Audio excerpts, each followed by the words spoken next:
Kryebashkiaku Lulzim Basha ka zgjedhur të urojë 1 qershorin fëmijëve të kryeqytetit nga shkolla e rindërtuar e Qerem Çabej. Sipas tij, Bashkia e Tiranës do të vijojë të përmirësojë cilësinë e jetës së qytetarëve të kryeqytetit, pavarësisht vështirësive me të cilat po përballet gjatë muajve të fundit. Puna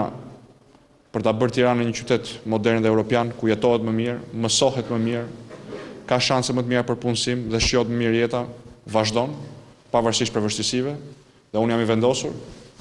që ditë pas dite, tull pas tulle, shkollë pas shkolle, rrugë pas rrugë, ta sillim Tiranën dhe qytetarët e saj gjithmonë më afër standardit evropian, siç reflekton dhe sot shkolla e rindërtuar e Qerem Çabej. Shkolla e mesme e përgjithshme e Qerem Çabej u rindërtua duke u zgjeruar e ku janë përfituar ambiente të reja, si biblioteka, salla polivalente, zyra për administratën, laboratore dhe palestra. Sipas Bashkisë së Tiranës, ky investim u bë për të ofruar kushte moderne mësimi për 900 nxënës.